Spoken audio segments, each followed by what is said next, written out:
Akshay and Richa, this is Ravi from ABP News. I'll come back to it.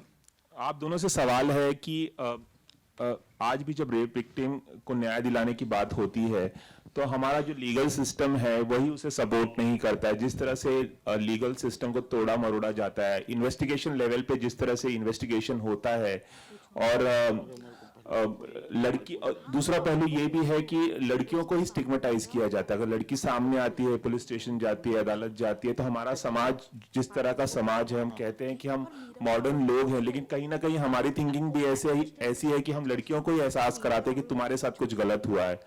तो इस ये जो सोच है लोगों की आज भी नहीं बदली है, उसके बारे में आप दोनों क्या कहना चाहेंगे? देखिए, हम एक पुरुष प्रधान समाज में रहते हैं, ठीक है। रेप भी आदमी करता है। अभी तक मैंने तो अपनी लाइफ में नहीं पढ़ा कि औरत ने रेप कर दिया हो। तो एक सोशल अरेंजमेंट है, not just in India, all over the world. उसमें विक्टिम शेमिंग ये फ्रेज ही इसलिए आया है क्योंकि लोग लड़की से पूछते हैं, तुम क्या कर रही थी, तुमने क्या पहना था, तुमने, did you ask for it? And we have to change our own attitude towards this crime which carries so much social stigma. हम रेप के लिए ऐसी चीजें बोलते हैं कि इसकी इज्जत लूट ली, इसकी नाक कट गई। इज्जत तो उसकी लुटती है कि जो जिसने अपना आपा खोया है, जिसने who lost control. We all have to change our attitude. जिस दिन ये attitude change होगा ना, तो रेप विक्टिम का चेहरा नहीं ब्लर होगा, उसके साथ जो आरोपी है उसका चेहरा ब्लर होगा। That is the big difference. We all have to make this change. Well said. Akshay, कुछ कहना चाहेंगे आप इसमें? I think she said it much better than I could have said it. Thank you. एक सवाल, एक long back, do you got nostalgic and how different it would be what you have done in past, especially in the Diwangi lawyer? दीवानगी ज्यादातर thriller थी. I was playing a lawyer, but the film was more of a thriller genre. This is a proper courtroom drama. So ये मैं पहली बार try कर रहा हूँ, experiment कर रहा हूँ, और काफ़ी ज़बरदस्त एक्सपीरियंस रहा क्योंकि दुनिया ही अलग है। और जब हम बाहर से उसे देखते हैं तो कुछ और मतलब नज़र आता है, और जब आप खुद उस दुनिया में एज एन एक्टर भी आप जब घुसते हैं तो you just learn a lot and you experience a lot of emotions and thoughts and ideas that maybe you would have not previously.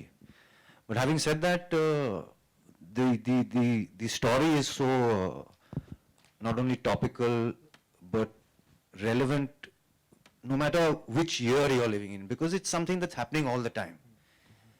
And how these kind of cases are looked upon, whether you are part of the defense or you're part of the prosecution, or whether you are a judge, or whether you are a normal person in the public viewing it on TV or reading in the papers. So all the angles have been taken into consideration in the writing. So it gives you, the film gives you a holistic view of one particular case. तो बहुत ही interesting है, I think for the audience and specially for us actors it's been great experience. Richa, here. You're behind.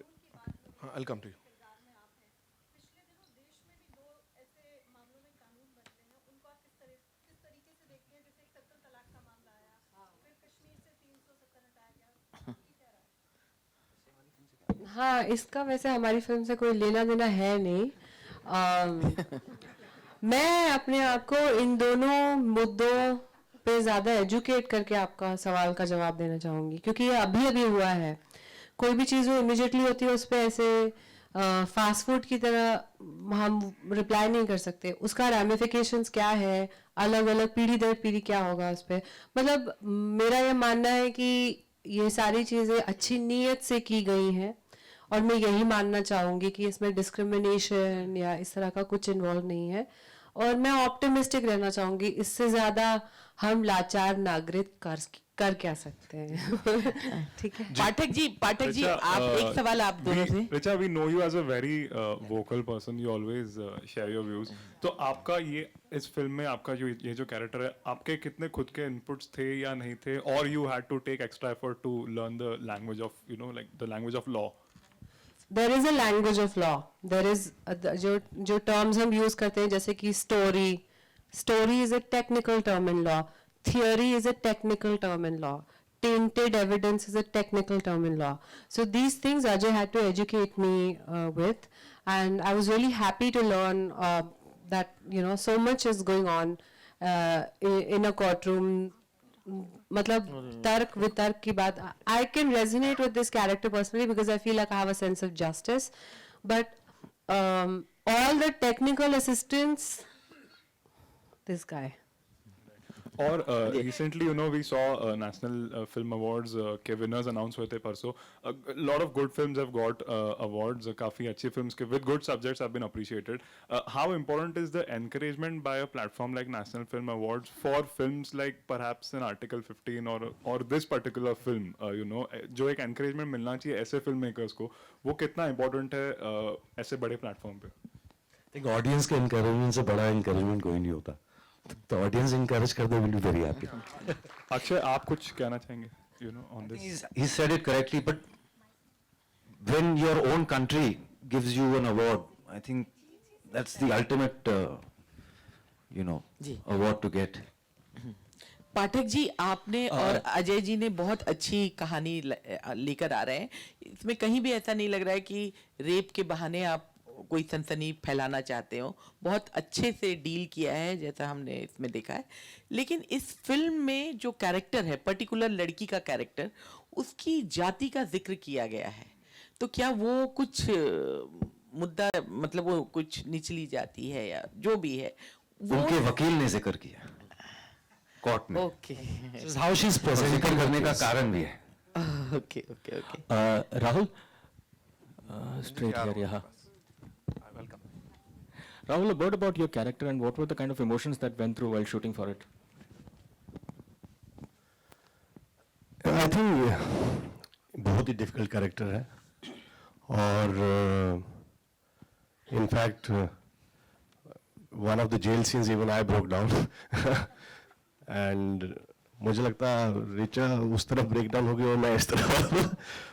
But yeah, it's a very difficult character to portray for an actor because after all, nobody wants to be associated even दूर से with the stigma like that. But मुझे लगता है हर कहानी के किरदार होते हैं, विलन होते हैं, हीरो होते हैं, ग्रे कैरेक्टर्स होते हैं और एक्टर्स का काम यही है कि अपना काम धर्म से निभाए और जितनी अच्छी तरीके से वो उस कैरेक्टर का पोर्ट्रे कर सकते हैं वो करें और मुझे लगता है मैंने वही किया. Rahul has portrayed that character with utmost dignity and belief. So I'm very thankful to him for that. I'm really very thankful. Right, Thank you. Rahul, you are also from Jammu and Kashmir. How is your family out there? If you have any family out there, have you been able to establish? देखिए मैं Kashmiri migrant हूँ, मैं कश्मीरी पंडित हूँ, हमारी कोई family वहाँ नहीं रहती अब. हम बहुत 1989-90 से छोड़ के चले आए और जब लोग छोड़ते हैं तो कुछ कट्टरपंथियों की वजह से छोड़ते हैं, लेकिन कट्टरपंथी सिर्फ मुसलमान नहीं होते, हिंदू भी होते हैं, क्रिश्चियन भी होते हैं, ईसाई भी होते हैं, सिख भी होते हैं. हर धर्म में कट्टरपंथी हो सकते हैं, लेकिन हर धर्म में बहुत अच्छे लोग भी होते हैं. तो कश्मीर में बहुत अच्छे लोग भी हैं, बहुत ज़्यादा लोग बहुत अच्छे हैं, बहुत कम लोग बहुत बुरे होंगे शायद. तो मैं ये कहता हूँ कि जैसे कोई अब अगर किसी कट्टरपंथी का बच्चा भी यहाँ खड़ा हो और एक बुलेट वहां से आए तो मैं अपने आप को उसके सामने खड़ा कर दूंगा. I don't have anything against them and I only pray to God कि ये जल्दी से खत्म हो जाए मामला और सब ठीक हो जाए पहले की तरह. Also, one second, Nitin. There is a scene in the trailer where I think Meera's character is, while interrogated by the police officer, he asks whether you are habituated to sexual intercourse or not. There is something called as the two-finger test, which, although banned by the Supreme Court, is still, implemented by doctors illegally. Have you touched upon the same, and what do you guys think about it? Two-finger test? No. The two-finger test, as you rightly said, has been banned. And if the case history, assault history, तो जब assault history से उससे पूछा जाता है कि exactly क्या हुआ, एक ग्रूसम डिटेल में पूछा जाता है. It's very invasive, almost like being raped again. But what you say there is very important because अगर आपकी बॉडी में वो प्रूफ नहीं मिला, आपके डीएनए स्वैब्स में नहीं मिला या फिंगरनेल स्क्रैपिंग्स में नहीं मिला, तो the doctor will write that the report will go in the favor of the accused.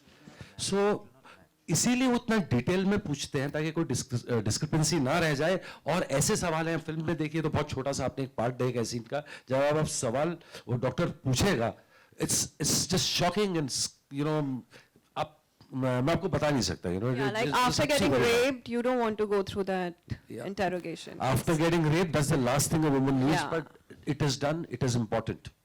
I want to just ask, like, through this film, are you all giving any message which could help the society? I mean, is there anything, is it like empowering or anything of? Definitely. I think the way this film dissects the law, a lot of people do not know what actually constitutes rape. Okay, I'll just give you a small example. Like the boy and a girl are going around, and the boy is pressurizing her to have sex with her. She refuses, says, I'm not ready. Boy says, okay, fine, then I want to break up. You know, and in that pressure, she agrees to sleep with him, even that is rape. A lot of people do not know that. You know, अगर हम इस पे action लेने लगेंगे तो 90% boyfriends jail में होंगे. Can others also throw light on this, like Richa, Akshay, and Rahul, and Meera on this particular point? Like, does it help the society? Is there I any think message? more than educating the audience, एक definitely एक debate चालू हो जाएगा और एक conversation चालू हो जाएगा और वो बहुत ज़रूरी है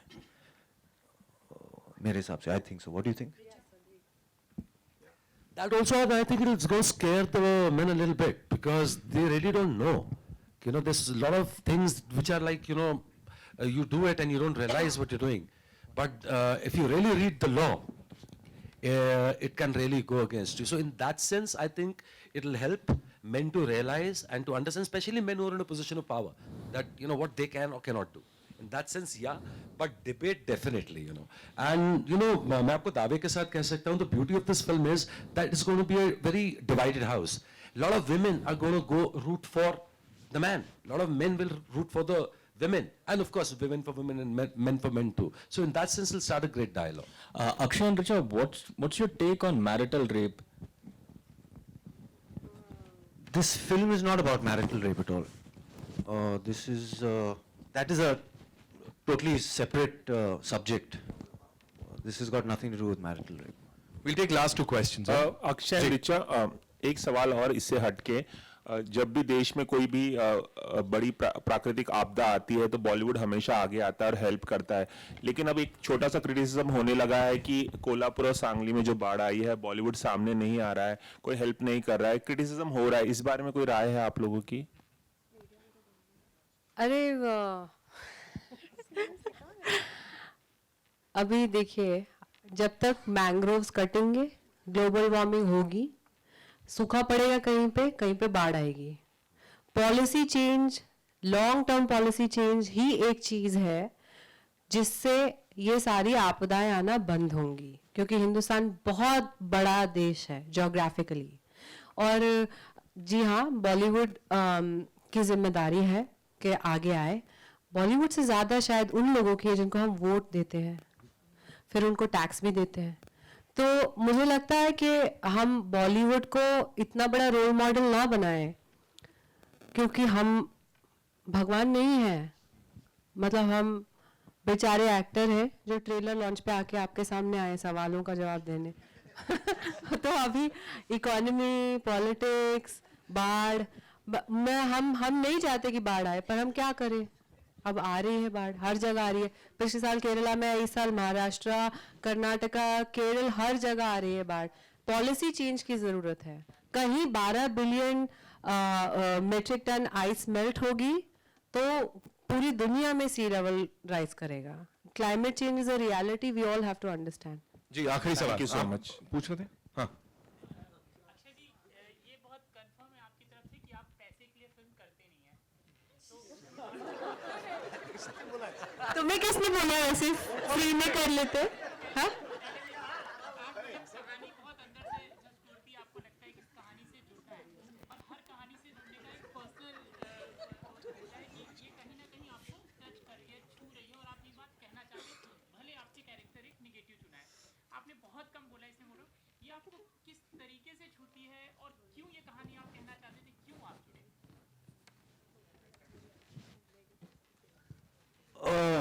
मैं एक्चुअली जुड़ा इस फिल्म के साथ क्योंकि मुझे अजय की जो राइटिंग थी, मुझे बहुत कुछ ऐसी राइटिंग थी जो मैंने कभी पहले नहीं देखा था, और जिस मैच्योरिटी से, जिस डेप्थ में जाके अपना पूरा लाइफ का और सोल का एक्सपीरियंस इस्तेमाल करके अजय ने इस पिक्चर को लिखा। दिल चाहता है fan. In fact, I always told Farhan, I said, wait till all of us are 50 plus, and then make Dil Chahta Hai 2. So then it'll be fun. If you make it after 10 years, 15 years, no fun. So I think now Amir is 50 plus. Saif will be there soon. I have to take a little more time. Then we'll see. Thank you so much, ladies and gentlemen. And now for the final photo op, I'd like to invite some very important people on stage. Mr. Aditya Choksi, who's the co-producer, ladies and gentlemen. And also Mr. Murli, यहाँ पे हमारे साथ है, the associate producer, ladies and gentlemen. So it's time for the final photo op.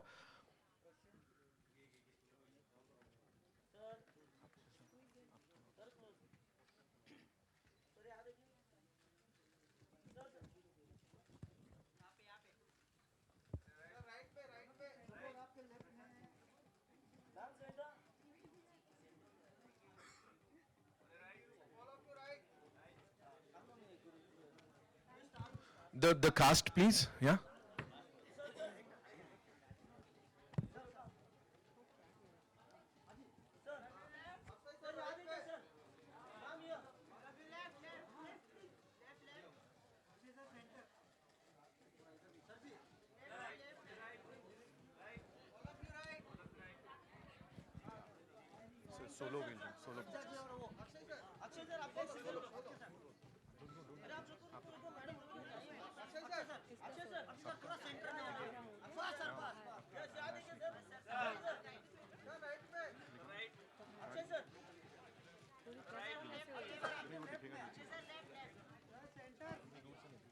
आपके